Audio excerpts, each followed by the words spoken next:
Vaikra, comenzamos no solamente una nueva parashá de la Torá, sino que también un nuevo libro del Pentateuco. De los 5 libros, el libro que está en el medio, el intermedio, el corazón del Pentateuco es el libro Vaikra. Vaikra ha sido mal traducido como Levítico, en realidad es el libro de los Kohanim, de los sacerdotes. ¿No? Es el libro que trata sobre las conexiones. Korbanot no significa sacrificio, significa conexiones, lekarev, unir, fusionar. Las fusiones, las conexiones entre lo que está en la tierra y lo que está en el cielo, lo que está en el sistema superior con el sistema inferior. Es decir, aquello existente en el mundo físico, lo conectamos con sus raíces superiores. Esa es la causa de todas las conexiones que ocurren en el templo de Jerusalén y en el tabernáculo portátil. Es el templo portátil del tabernáculo que teníamos durante 40 años en el desierto. Todas las últimas parashot del libro del Éxodo tratamos sobre cómo edificar el templo, cómo edificar ese tabernáculo. Por lo tanto, teníamos un ingeniero superior, espiritual, divino, que se llamó Moshe Rabbeinu, Moisés, y teníamos también un arquitecto como Betzalel Ben Uri, y también teníamos un constructor, que es Ohaliav Ben Ahisamach. Pero luego de construido, que ahí conocemos cómo es la creación, en esa construcción y cómo funciona, hay que activarla. La activación es a través de las fusiones y conexiones de los korbanot.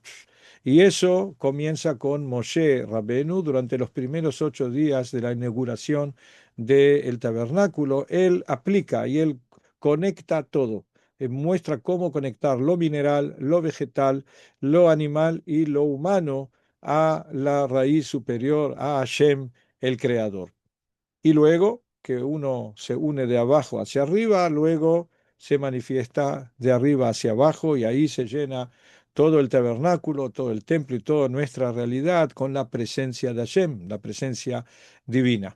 Los versículos que explican cómo hacer los korbanot dicen que hay un patrón fundamental, Mikem. ¿Qué significa Mikem? Todo lo que ustedes van a ofrendar tiene que ser de vosotros mismos, de ustedes mismos. No pueden ustedes ofrendar y conectar algo que no tiene que ver con ustedes. No pueden agarrar algo que no les pertenece. Tiene que venir de adentro. Cuentan de que en la época comunista, que el comunismo soviético, el imperio soviético funcionó 69 y medio de años. Hay gente que pensó que iba a ser eterno, ¿no? La dictadura soviética que prometió la igualdad y que en realidad fueron todos esclavos, todos iguales esclavos del Politburó. ¿Bien? Eso es lo que lleva ese sistema, ¿no es cierto? El materialismo dialéctico que arranca el alma humana y transforma el hombre en un compendio de células, ¿no es cierto? Que no, sin alma.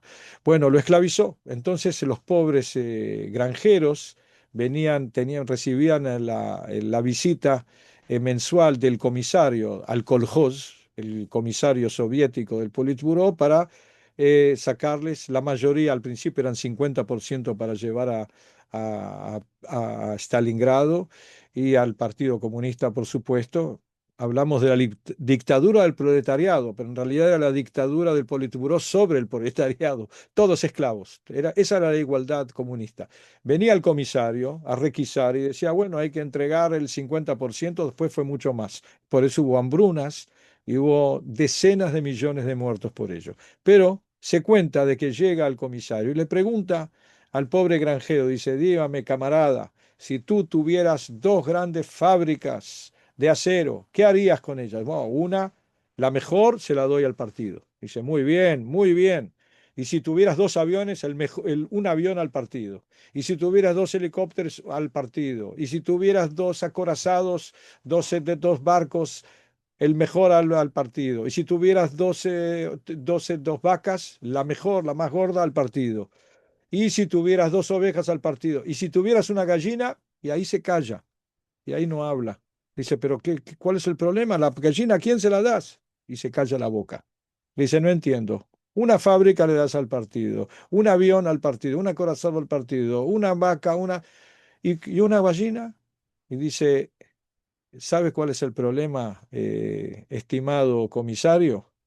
Que una gallina yo sí tengo. Es muy fácil dar lo que no es de uno, conectar lo que no está dentro de uno. Por eso todas las fusiones, todas las conexiones del trabajo del templo es conectar todo lo que está en el mundo dentro nuestro, en el estado superior con Hashem, el Creador.